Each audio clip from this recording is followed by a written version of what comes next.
გურჯაანის სპორტული გაერთიანების ბავშვთა საფეხბურთო კლუბები საერთაშორისო ტურნირისთვის ემზადებიან.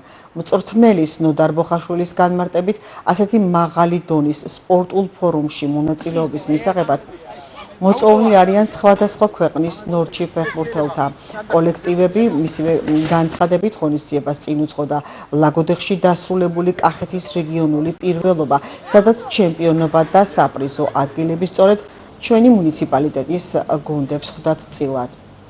პირველ რიგში მადლობა მინდა გადაუხადო ჩვენი გამგეობას, რომლებმაც აი ასეთი მშვენიერი მინდორი, მშვენიერი სტადიონი გაგვიკეთეს და დიდი მონდომებით უკვე დავიწყეთ ვარჯიში, აგერ ხედავთ რომ ბავშვები ვარჯიშობენ.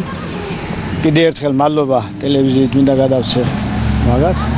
რაც შეეხება თამაშების შესახებ, თქვენ მოგეხსენებათ რომ ტარდებოდა ლაგოდეხში ტურნირი, სადაც მონაწილეობას იღებდა ჩვენი გურჯაანის გუნდები, გუნდები, ჩვენი გუნდი პირადად, ბარნაბიშვილი ცუცკუდას უძახით, მაგრამ ბარნაბიშვილი გიორგი, ზვიადის გუნდი მონაწილეობდა, გუბეს გუნდი მონაწილეობდა, სადაც დავიკავეთ პირველი მეორე ადგილები გავიყავით.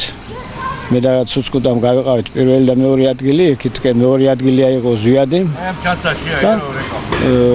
წარმატებით დავასრულეთ ის ტურნირი. ეხლა მოგეხსენებათ, ტარდება კიდევ 13-ში იწყება ახალი ტურნირი, საერთაშორისო ტურნირი, სადაც მონაწილეობას იღებენ როგორც თბილისის აკადემიის გუნდები, ასევე ჩამოდის უზბეკისტანის გუნდი, ჩამოდის მე მგონი კიდევ აზერბაიჯანის გუნდი, როგორც გითხრეს, და რომელიც ჩატარდება ლაგოდეხში, იგივე სტადიონზე, სადაც მონაწილეობდით პირველ ტურნირზე და მონაწილეობას მივიღებთ ისევ 4 გუნდი ჩვენი გურჯაანის და სადაც ველი რომ ისე წარმატებით გამოვა ჩვენი გუნდები, იმიტომ რომ ძლიერი გუნდები ყავს სხვათა შორის